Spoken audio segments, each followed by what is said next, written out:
Hello and welcome to another episode of Authentically You. Before we get started, if you have been tuning in, welcome back. And if you are tuning in for the very first time, I just want to say welcome. I am Anna, and tonight I'll be introducing you to another amazing person that I know personally, living their own truth and marching to the beat of their own drum. I have been blessed to see this person get homes for many people that I know. And the first time I ever heard of him was his website at the time. And I don't know if that you still own this, but it was Rob Sells Knox. Was it Knoxville? Yeah. Yeah, Rob I'll Sells never Knoxville. forget it. That's right. So let's connect as I introduce you to tonight's guest, Rob Howard. Hi, Rob. Hi there. Hey. So do you still own Rob Sells Knoxville? I still have Rob Sells Knoxville. I'm Do not sure you what it really? points to right now. Yeah. This may get you to make sure it's updated to the current. Yeah, no doubt. Yeah, so good. Going- That's fine. Going straight to GoDaddy from here. There you go. Good plan. Well, I know some of the chosen path that you are walking as a person and as a professional, but why not tell those who may not know exactly who you are and what you do? Well, for business, I'm a realtor.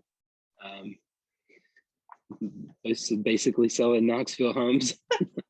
But So do you mostly just do Knoxville, or do you branch out at all, or is it strictly well, Knoxville? Knoxville is my center hub. Mhm. I live close to downtown, and my office is in Farragut. Okay. So but I have a real estate team, and we have folks living from like Jefferson City all the way, Oh, wow. fairly northeast, Mhm. in Maryville, in Farragut, just all around. So That's awesome. if you put a pin like on Bearden Hill, we Mhm. usually go like an hour in any direction from there. That's smart. That's absolutely smart. Well, that's Yeah. really cool.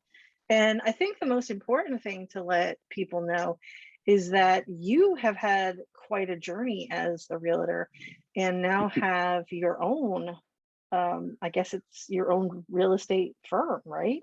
Well, it's a real estate team. It's part of Team. Keller Okay. Williams. Yeah. Okay. And what is it called again? Hutch and Howard. Hutch and Howard. I'll tell you a little story about that. Mhm. In 2009, I got a listing from one of our. It's probably one of our. I don't know if you know her or not. Becky. Anyway, I sorry. probably know her. Yeah. So she was wanting to buy a house, and she had a house to sell. And in 2009, this young guy who was first starting out, I met him. One of his friends was looking to buy a house in the same situation. So I met him and did a transaction. Had no idea it was his first deal. Oh, wow. And just had a good transaction, and he taught me some stuff and I taught him some stuff, and that was Mhm. Brandon Hutchison. And Hmm. you fast forward a few years, and he moved from Remax to Keller Williams. And Okay. he called me up and said, "Hey, I'm thinking about moving. Would you be my sponsor?" Which sponsor sounds like AA, but it's not. It's just an agent who introduces you to Keller Williams, I and gotcha. kind of. I always look at it as a mentor kind of spot. Mhm. You're the person who answers the initial questions and helps them Sure. find your way. Mhm. Well, after that, he turned into a very productive agent, and probably more productive than I was in some of those cases. Yeah, it And happens sometimes. yeah, and about 3 years ago, he came back up to me. I mean, we'd stayed friends the whole time, Mhm. but he came back and said, "Hey, I'm thinking about expanding into a real estate team. Would you Mhm. like to be something?" And we went through a series of throwing out ideas, and it was like Howard Hutchison. I was like, no, that sounds like a law firm that wears only like pinstripes or something. That's Right. not us. So I guess in high school and since, his nickname has always been Hutch. So That's Hutch and Howard, perfect. it kind of flowed off the tongue, and it was like, "Oh, It I think does. that's a It good does. fit." And that's why I love saying it. Hutch and Howard works perfectly, actually. And so basically, your student became a master, huh? At this point. Oh, yeah, I've had it in 18 years of doing this, almost 19. A lot of people have, sometimes they surpass me, sometimes they're whatever, but as long as they're happy and successful, I'm happy. No, absolutely. And that's at the end of the day, the number one goal that I think all of us have for our careers is to do something that inspires us, that we feel is providing something back to our communities, or and finding a home is probably one of the biggest adventures of a person's life. I It mean, is, it really is, and I've loved every minute of it. Whenever mhm, I remember, there's some days whenever you're just like, I don't want to get out of bed. It's been a long right. time since I've had a bad one of those, Yeah. but then it's funny because once you're in the car and you know who you're meeting, and one of the luxuries of being in and doing it and being a pretty Mhm. social person is that now probably 99, 95, something like that percent of the people that I work with are either friends or friends of friends, you know, Absolutely. Yeah, it's and kind of like you've got your own kind of referral base of just friends that you've been able to help find their home. And sure, it's definitely one of those relationship building careers. Like that's what yeah, you're yeah, doing. yeah. Yeah. Well, there's a book called The Seven Levels of Communication, and I read it. Okay. It's by Michael Mayer. I read it several years ago. It reads like a novel because he tells the story, but all the principles are in there. So it's like a really neat. I like uh, this. And it was like a 2 hour read, maybe. It's just Okay. not a thick book, but the 2 hour read, you don't get a whole, you get the story out of, and then the next Right. time you read it, you get principles, and the next time you read it, you get more principles, and on and on. Yeah. Well, it's a But stealth way of being educated, like yeah, yeah, you're it's brought great. into the story to begin with, and then you start realizing the benefits of that story. And I think that's a cool way to learn, to be honest. Yeah. Well, it starts out with a realtor who doesn't feel like getting out of bed. He had, and I think he was written around 2010. Mhm. So we were coming right out of the of 2008 and the Yeah. crash and things like that. Yeah. And so it was like, how do you get back on track and actually, Wow. you know, And that's whatever. funny that you mentioned that, because honestly, when you said that you got to meet this your partner at 2009, I was like, oh, that's right after everything, the bottom fell out of everything, unfortunately. So Yeah. it's part of it for me is like, if you can get through those years Hmm. to the other side of that coin, then you're in this. Like if you can Right. get through the rough times, then Hmm. the good times are going to be much, you're going to appreciate them more, I think, if that makes sense. Oh yeah. Yeah. Yeah. Well, yeah. It's like if you learn and build your business during the bad time, then oh my gosh, the good time is just amazing. Right, exactly. Yeah. And you were how long were you in real estate before the big 2008 crisis kind of happened? And Um, for the younger people watching it, basically, in short, it was kind of like a housing bubble that kind of burst. Is that, I mean, that's what yeah, the it news was. says, but Yeah, yeah. It's exactly what the news said in that case. It mhm, was um, the Fed started buying up marginal houses, and the mhm, government had made it to where people who probably shouldn't be buying houses, you know, they right, were fixing it to where they could get houses, which right. is a mixed bag because Of course. if you if you get a big loan and then you can't afford to pay it, it's kind of whatever. Yeah. It's awful. And that's and But then that's basically what kind of happened. You had a lot of people who were, for lack of a better term, upside down in their, mhm, mortgages, where they bought this home that they really couldn't afford, but because they were approved for it, they thought they could afford, and right. there's just a lot that went into it. But And the government has made a lot of adjustments since then. And sure. Now it feels like there's another bubble, but I know. Do you worry about it at all? Yes and no. In some ways, I try to encourage my people. I'm like, don't, if you gotta kind of be prepared for anything at this point. Yeah, if you're going to buy something, keep in mind that you're going to, if you're going to, right now is not a good time to buy if you're flipping, or if you're going to be, it's not a good time to sell if you don't have any extra money to put towards something, because whatever when it's high, the exit that you make is going to go straight into the next place, and the next place is going to be expensive too. So it's just, but on the positive side, as long as more and more people keep moving here, and it's amazing how many folks are moving in from big cities, from I mean, not half, it's huge. Probably a good 10 to 20% of our business, and it's mostly the other agents. I'm mainly working with friends and friends, hey, that's awesome though. But other agents on my team, and I'll tell you about the team. But other of those folks are working with people from California and Florida and Chicago. I mean, it's just a steady stream of folks who are getting out of those places, especially during the COVID lockdowns. They're just like, of course. Well, you're on top of, if you're in a big city, and I moved here from Philadelphia, Pennsylvania, not Philadelphia, that's your Sweetwater. Because when I first moved here, my first client was like, oh, you're from the town right next to us. I was like, no, the one with the bell. No. And the cheesesteaks and all that jazz.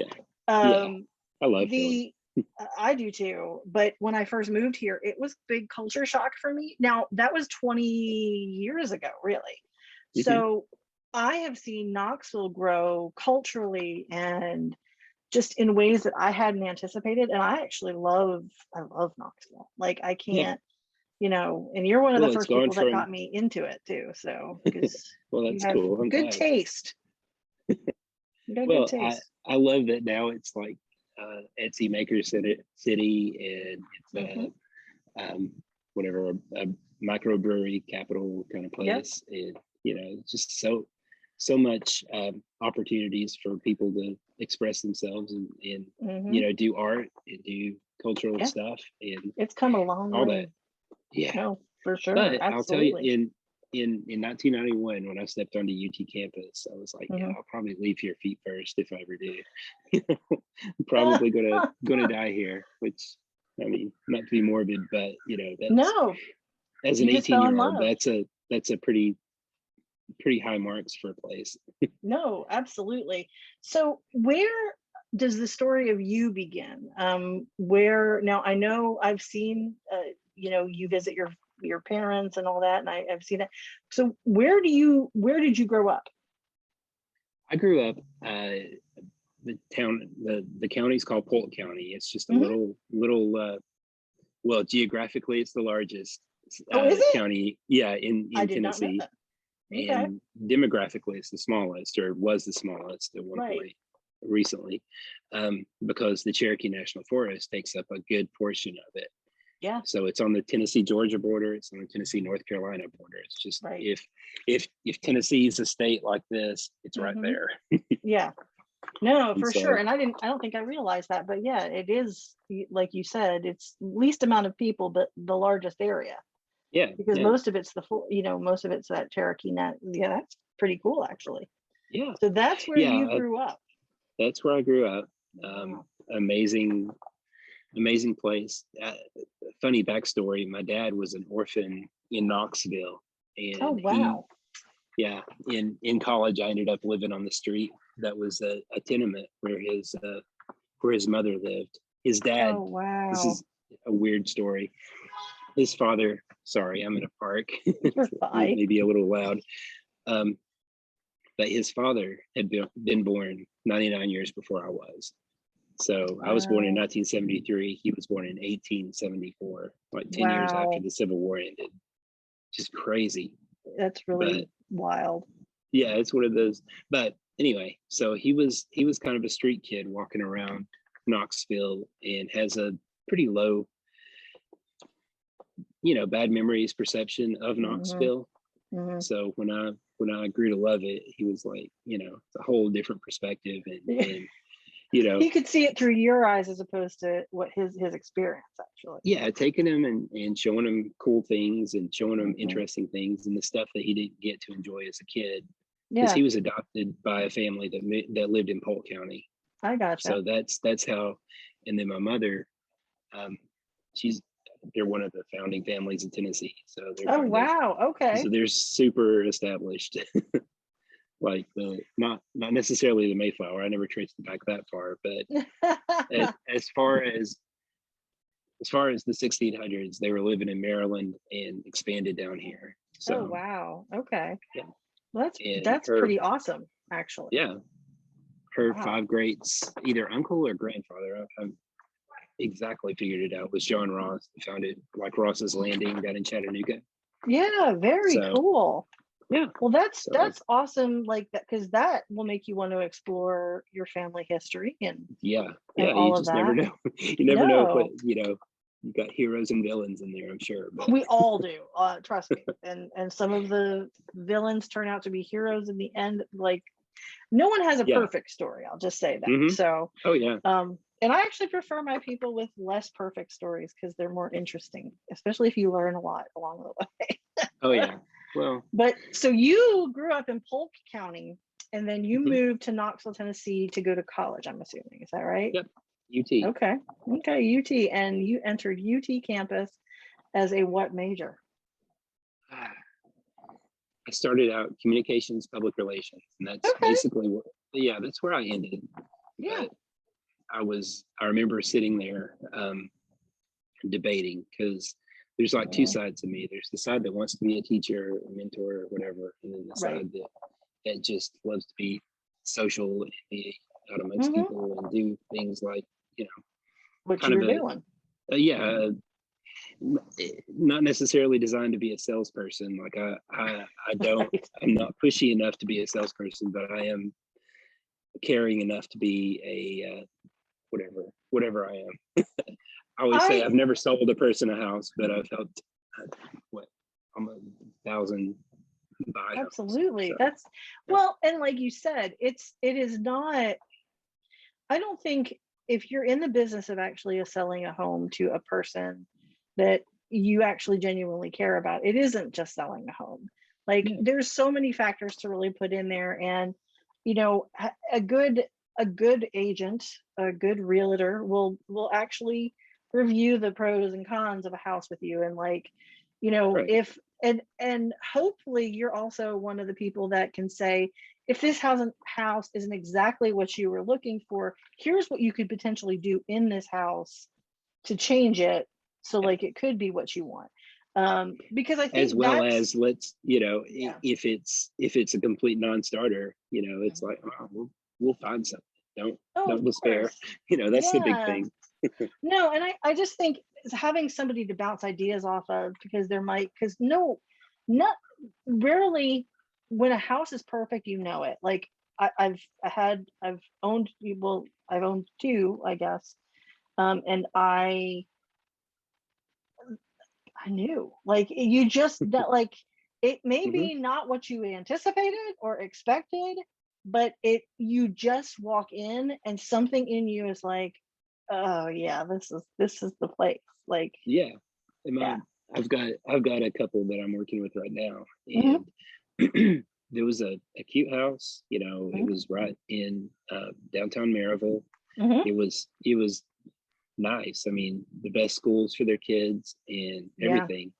But they walked in and they got a creepy vibe off of it, and I was like, yeah, I'm getting that creepy vibe too. This is not the place. Really? You even got it? Oh, okay. Yeah, that's interesting. I mean, and that's houses have their feelings. They do. Like a house, it really does. And I'm not, I am not. I do believe in weird paranormal stuff, but a house has a vibe. It just does. Like, and any place does. Like if you tune into it, you can feel it. Like, And it It's doesn't just matter whether it's been, yeah. completely renovated and Mhm. and new vibes, plastered over the old ones. You can Right. still feel, Oh you can yeah. feel, and there's signs of whatever negativity, Yeah. whatever. It's the But bones. It's what's in the yeah, bones of that house that makes the difference. I get it. I well, get it. growing up, my parents were awesome, and they grew me up. Yeah. They raised me in a Christian home, Mhm. and um, they they're both wonderful, highly intuitive. They're Mhm. givers. Mom still works in her beauty shop. She's Does been she there for, really? Oh, that's yeah, awesome. she's been there, I think, close to 55 years. You know, Wow.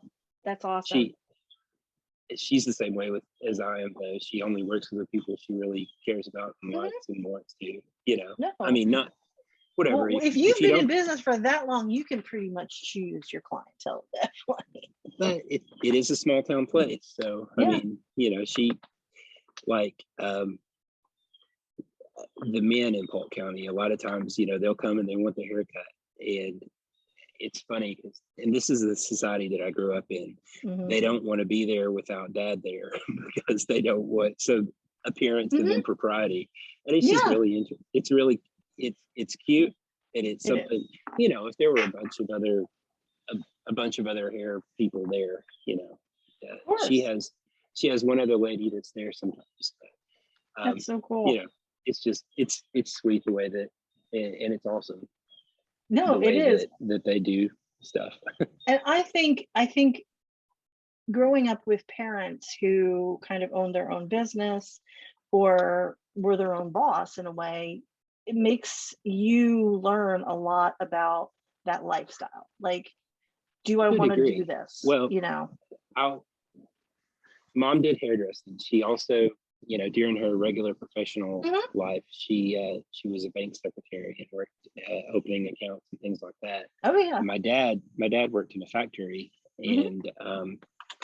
and was a small town wedding photographer. So, So you had uh, exactly the same that jobbies, I had. Yeah. yeah, I jobbies grew is up what I with call them. yep. I grew up with a father who worked as a draftsman for Ingersoll Rand and then owned his own stamp album supply business Oh, that's awesome. for philatelists and numismatists. This is what I grew So, up in. so stamps and coins. That's That awesome. is correct. Yes. So I that was was a that. junior philatelist when I was a kid. Were you really? Yeah, Oh, goodness gracious. I'll have to show you the collection when that happens. But um, it does change you. It makes you want, um, like for me, I've always had one foot in an actual job, and mm, then one foot in the other stuff that I love, like the things that yeah, move, inspire me and stuff. So I yeah. totally get that. But here's a question I have for you. So Okay. you're in UT, you're getting your degree. Hmm. Um, was there a particular aha moment for you that said, I want to get into real estate? Or did it really just happen as a journey? Like, did you like all of a sudden be like, I know this is what I want to do? Or did it just, did you, how did you get there? That's a long story. You got time? I'm just kidding. Yeah, of course. In oh gosh, what year was it? Probably 99. Mhm. Um, but instead of getting a apartment, uh, got a little tiny junker house. Right. It paid 32 grand for it, and Oh, the average wow. sales price was about 120 then. Wow. And Was there a it was floor? like, yeah, it was not nice. I mean, you could hear like, and it was in South Knoxville. Now South Knoxville is beautiful, and they have Hmm. lots of things going on. Yeah. In 1999, they did not. There No. there's a place called Trailhead, which is a kind of an indoor outdoor Hmm. um, mountain Is it a biker bar. Yeah, right? for Yeah. for lack of a better term. Right. And back then, that was called Jim's, and Jim's was a bar, but it was a we used to call it Jim's gun and knife club because you could hear the gunshots go off, and that was that was not more than, half a mile from this house. Wow. But sitting there one Saturday, one of those infomercials came on, and it was Carlton Cheats. You can buy with no money down kind of things. Okay. And watched that, and my wife at the time and I, we just decided, hey, we're going to rent this. We're going to buy our next place. That's really a keeper. Mm-hmm. And, this is working up to, 08. So yeah, basically if you had a pulse and could sign a paper, you could buy, basically anything that you wanted to. had a pulse and sign a paper.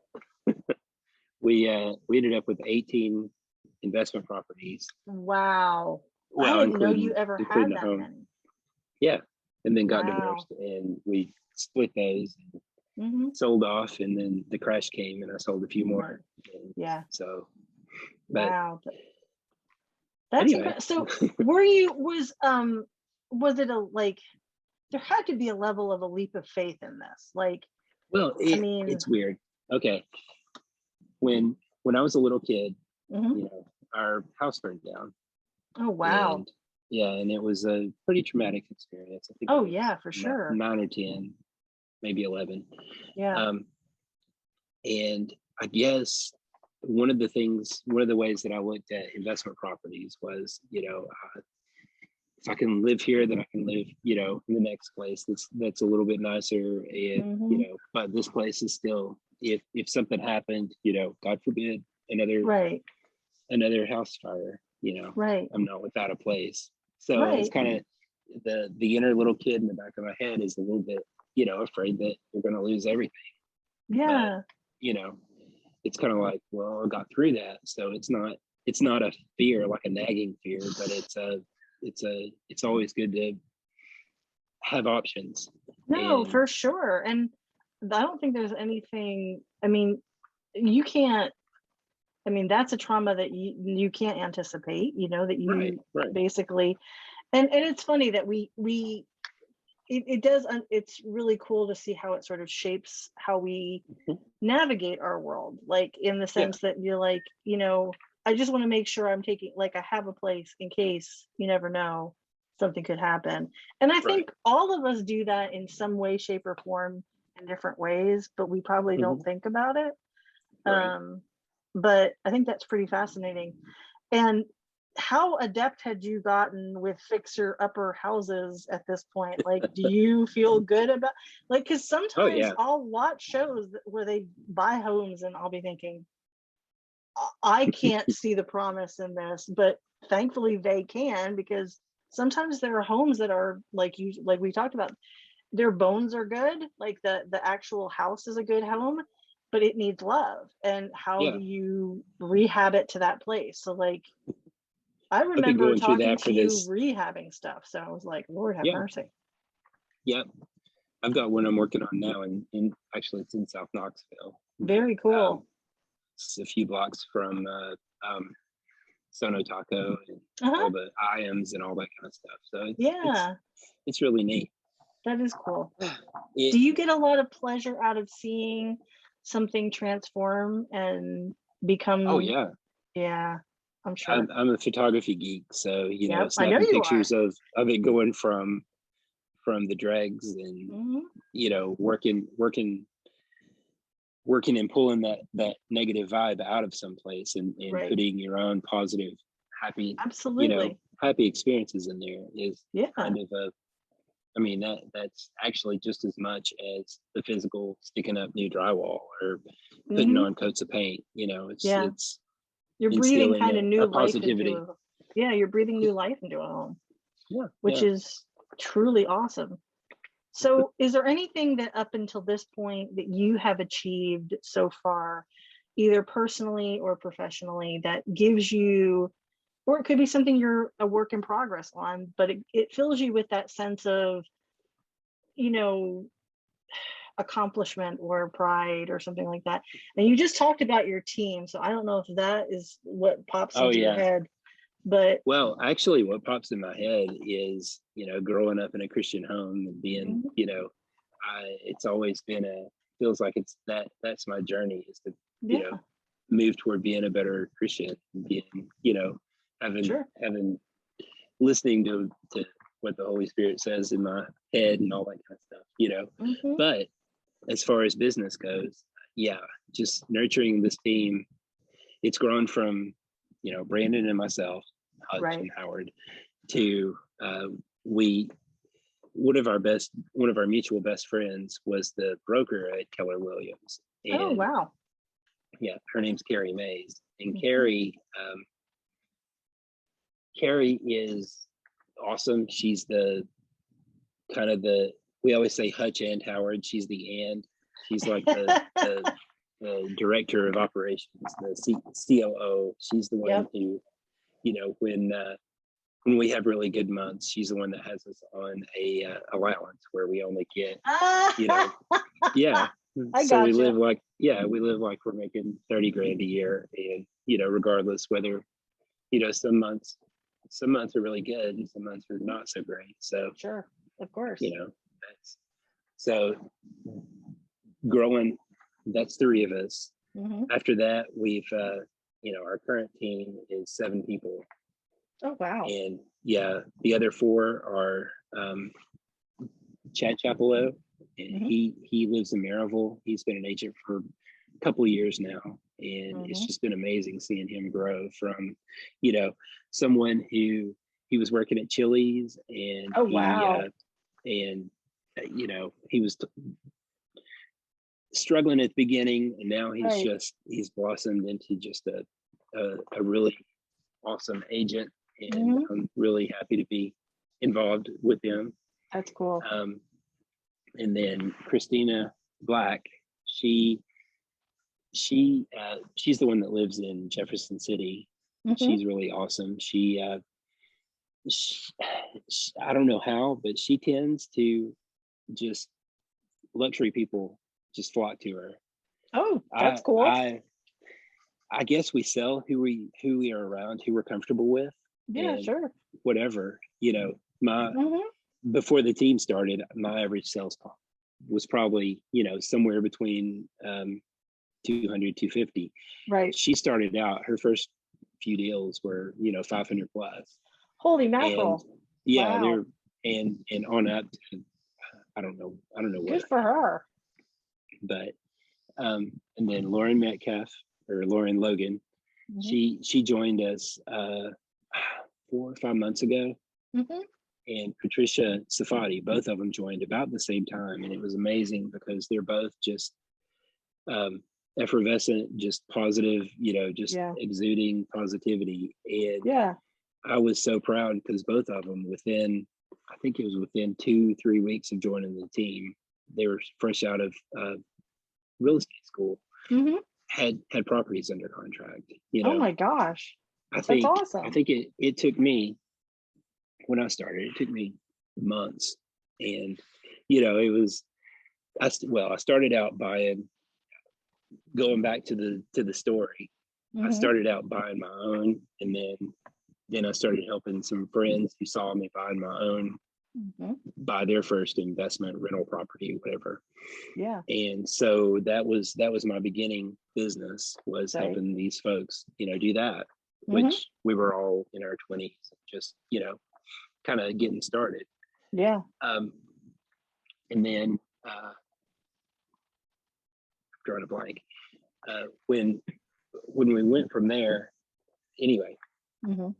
No, it when you went from there, so went, you started yeah, helping people find investment properties to sort of like basically kind of create their own sort of, I guess it's not really passive income in a way. It's, I mean, because it's just you still growth. have to, Yeah, it's just right. growth.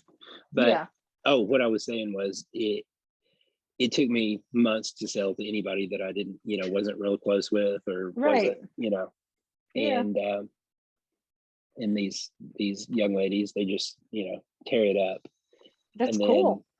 let's see, Jamie, Jamie Mashburn is the other member of the team, and she came out of selling, you know, those people that come door to door and sell like AT&T security systems, and Yep.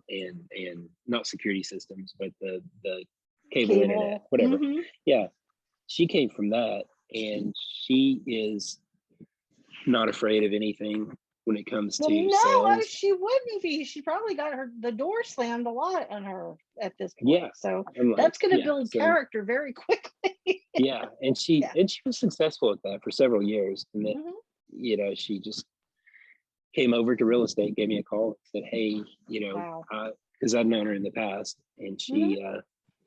she was like, "Hey, Rob, I think I want to do real estate," and I was like, "Come on, let's sit and talk." So we That's had cool. lunch and joined. So I mean, rounding out the team. Oh, Brian Bentley is another one. Here's a funny story. He worked with my mother at the bank when I told you she opens up Yeah. accounts. They're used to. So he was like a loan officer there. And then over the years, he grew to a commercial loan officer and on and on. So Oh, wow. he's like probably the main commercial member of our team. So we do commercial. We don't do as much as we do residential, but Well, sure. yeah. It's nice to have So as an option, though, for yeah. sure. Yeah. That And so builds your clientele quite, exponentially, actually, yeah. which So is cool. the team is actually friends or friends of friends, just the same way. It was like, It's cool. Everybody. Jamie came from just a previous relationship, knowing her, and then Christina came because I asked we were working up our like dream team who we would like to have on our real estate team as we were growing it, and I called this one other agent here in town that I was like, she's fun, she's whatever, and asked her, I said, I know there's no chance that you'd want to join our team, but here's an invitation. She said, I want to do my own, at some point, but I know this girl that you really should know, and I think she would be a great addition. And that was Christina, and she's been amazing. Yeah. Yeah. You never know what you're going to get when you open that conversation up. You know what I mean? Yeah. Yeah. And that's, you just have to be willing to open that conversation. That's really all you have to do. Laura and I met at a networking thing. Patricia also has a salon, and she did my wife Amy's hair. Yeah, that's fabulous. And so meeting her through that, and talking over a year, it's just amazing. And then Chad came from a lender buddy who was like, "Hey, this guy's he's in real estate school, and he's a really good guy. You should talk to him." So I mean, everything comes, like, everything's organic. It's not like we just set out to make. That's so cool. I get robocalls from a lot of agents, who are just trying to build a team, just whatever. If a pulser could write a paper, sign a paper, just like I was talking about before. Right. We don't do that. You want it to kind of happen organically, Yeah. I think that's one reason that we have some stability that a lot of places don't. Well, sure. And it does make a difference how you build your team. So for anyone who is considering even getting into this world, what is that, what you said, so you got to go to real estate school. So what does that look like? Like, how long is that process? Does it depend on how much you want to put into it? Yeah, it's one of the easiest careers to get in. It's one of the easiest careers to get out. Okay. Which is it's kind of sad, but I think it averages about $3,000 to $5,000 to get fully licensed with the state and go through the real estate school, go through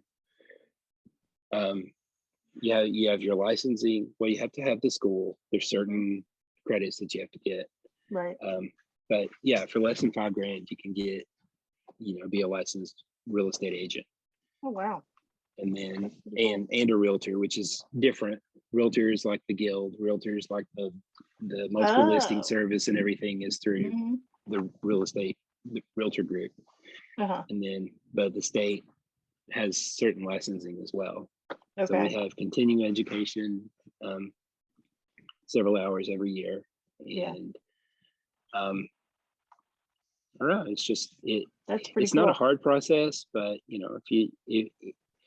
if you're an extreme introvert, and you don't want to talk to people, and you don't want to see people, and you don't want to be on the phone with people for more than 5 minutes. I don't think this is the job for that. Yeah, probably not. No, So for sure. I mean, there's a certain amount of empathy that you need.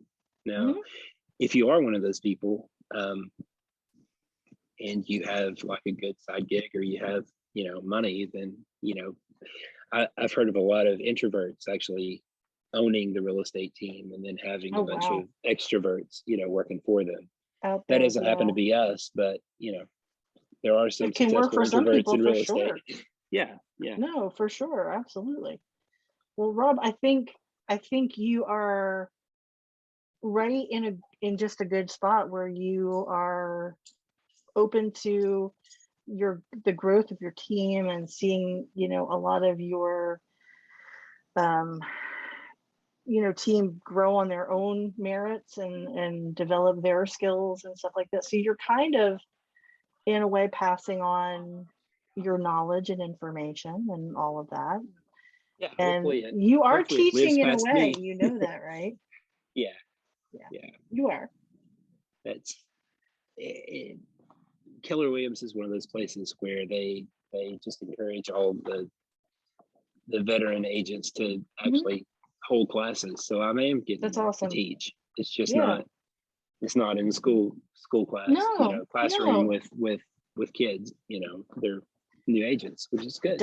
Doesn't matter how you get there, as long if you have it in your heart to do it, it will find its way to you, is my feeling on that. That's for sure.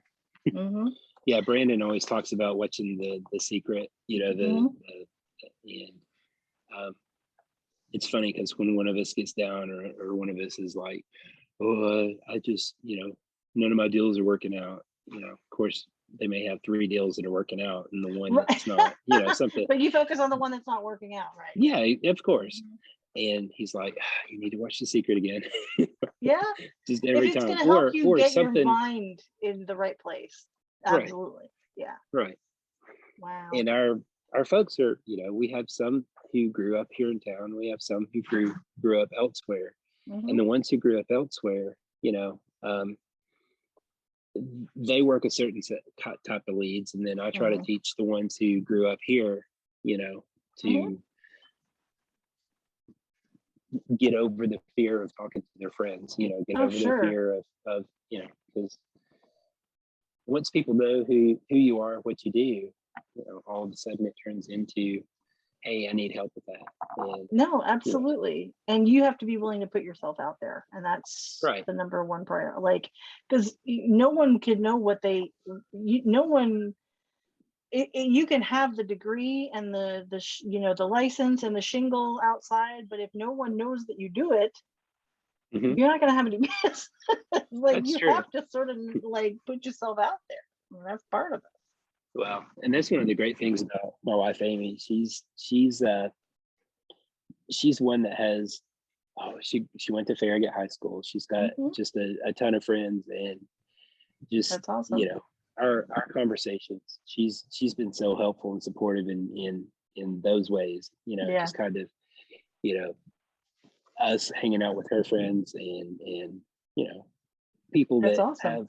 have much longer relationships than even my friends and my contacts. So I'm really thankful for her. She's amazing and supportive. All of that enhances your life, like, and feeling accomplished of living as a good, living the Christian life that you want to live. Obviously, having a good relationship is important in that, and following that path. And it's just, it's nice to see it all kind of come together.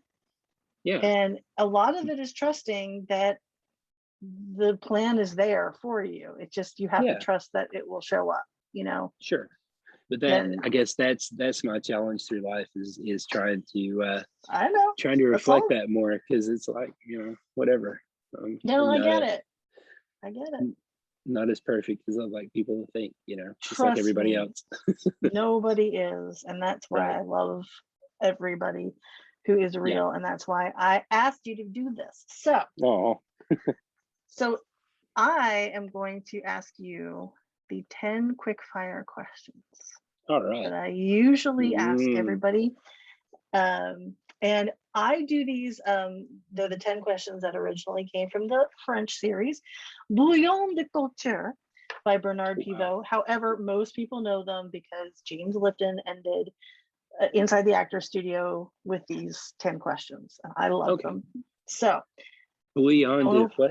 Bouillon de Culture. Okay. So culture. Yeah. Yes, culture soup. Oh, Very good. sweet. Yum. So the first one is, what is your favorite word?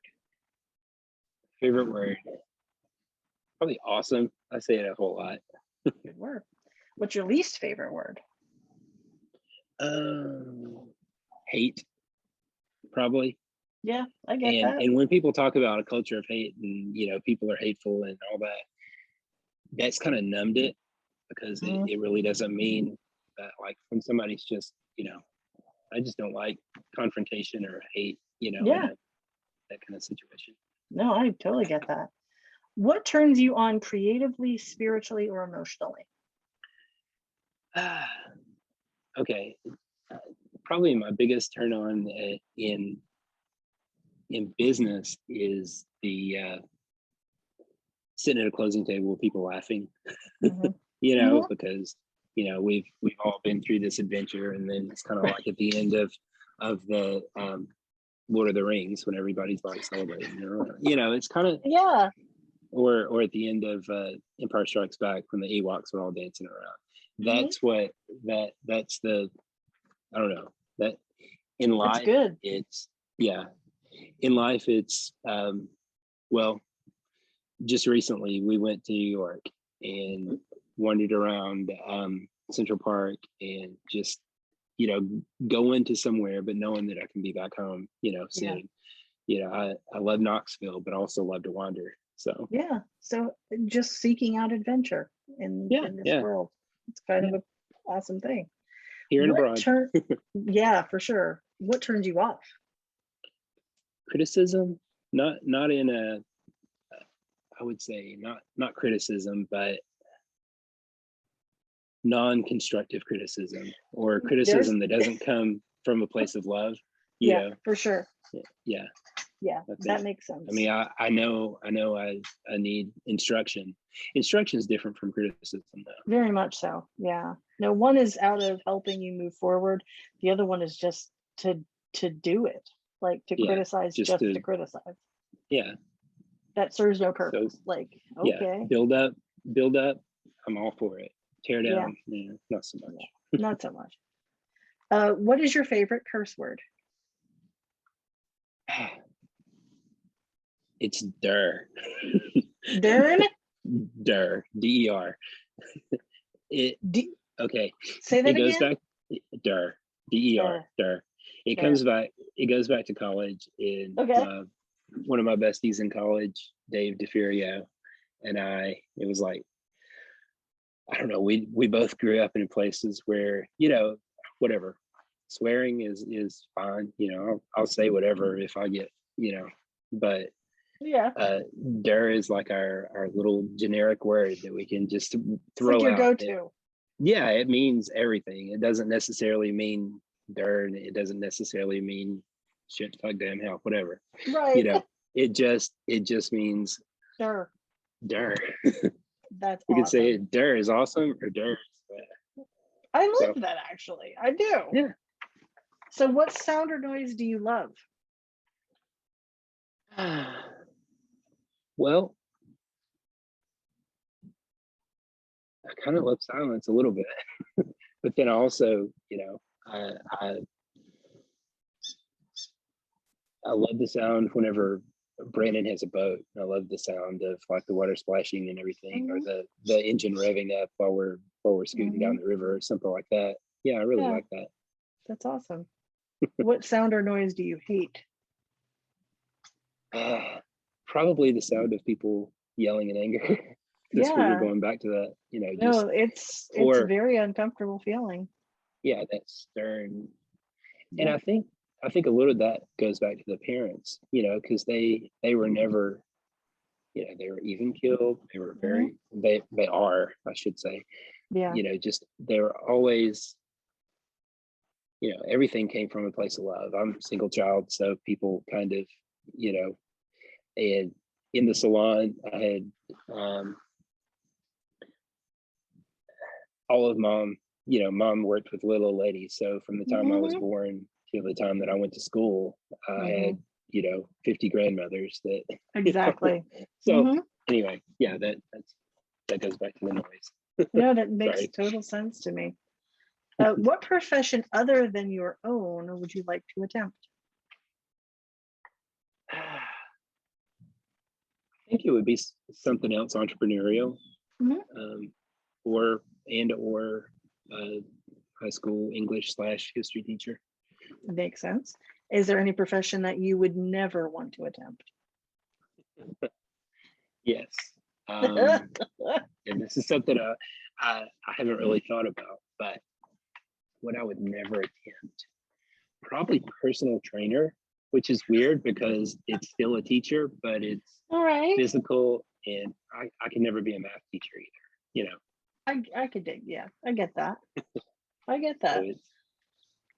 Well, lastly, if heaven exists, what do you want to hear God say when you arrive at the pearly gates? Well done, my good and faithful servant. Awesome. Couldn't ask for anything better than that, could you? Sure. Yeah. Well, before we close out, and I have enjoyed seriously getting to know you in this aspect, because I know you in other aspects. Yeah. I do have one more question for you. If Okay. you could go back in time to your younger self, if you had the chance, is there something that you would tell yourself that you think you need to know? And the reason I ask this question is because sometimes there's somebody who may be watching this who needs to hear that right now. So would you give yourself any advice?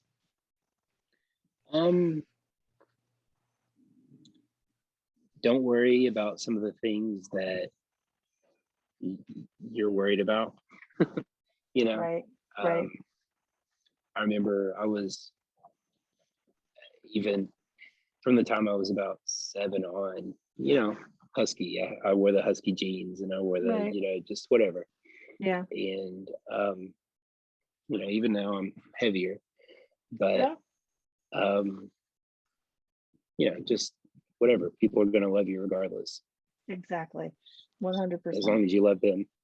Yeah. And don't focus on those little things that we all have those. We all have those little things that stick out in our heads that are the insecure moments and things like that. Don't let those weigh you down, because people are going to love you no matter what. And I love you, Rob. And I'm I glad love you that I too, know Anna. you. I'm glad. And I definitely want people to check you out, especially if you're in the Knoxville area. So what is your website that you have now? Yeah, the main one is hutchandhoward.com. Okay, perfect. I And think you can, robsellsknoxville.com points to it, and Knoxville all right, Rob probably points to it. On all Knoxville Rob. social media, I'm Knoxville Rob. Yep. He is Back Knoxville in, Rob, people. I'll just be very honest with you. okay. He is kind of a bon vivant of Knoxville, one of those people who kind of is in the general flow of life, which I always have appreciated about you. Yeah, I always loved. Well, I was at the chiropractor's office right before this, and ran into a guy I hadn't seen in ages. Oh, It's just, wow. it's kind of nice to be. One of my favorite things is walking. Yeah, one of my favorite things is walking down Main Street in Knoxville, and knowing that regardless, there's going to be a mass of people coming and going, and I'm probably going to run into 2 or 3 friends. So yes, especially since, awesome. and I'll share this story before I let you go. We recently, you went to New York, and I was going to visit my father, and we were on the same plane and had masks on covering our face, Yeah. And I recognized you. I kept looking at your eyes going, I know those eyes. I know this person. And then I was like, oh my God. And I was Rob. doing the same thing, walking up, and I was like, yeah, Anna. Exactly. So that's Amy was like, one of those moments. Like, you even run into people on airplanes.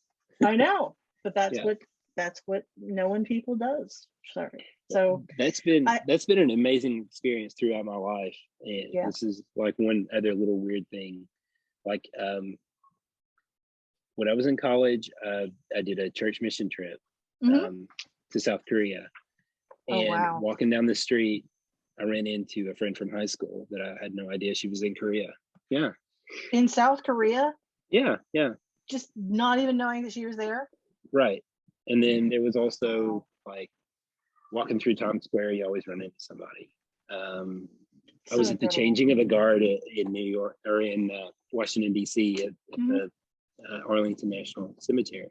And my history teacher walks, from high school walks up. Oh, That's incredible. 20 years, That's incredible. So it's amazing running Well, into people. You're meant to be a connected soul there, Rob. I think that's part of your journey in life. Maybe. I think so. Yeah. Well, it's been a genuine pleasure. And me too. Thank you so much for tuning in to another episode of Authentically You. It's a web series that I've created for people who like people. I love it. That's what I do. And if our viewers want to do a deep dive into your world, they can head to hutchandhoward.com or Rob Sells Knoxville or any of those. Or at Knoxville Rob, anywhere you want to go. Yeah, at Knoxville Rob, anywhere you want to go. So thank Twitter, you so much for Instagram, spending time with me today and for being you. Thank you. I appreciate it. Thank you. Likewise. All right. Bye, Rob. We'll see ya. Bye-bye. Bye. And that's it. Oh, that was fun. Yeah, that was good.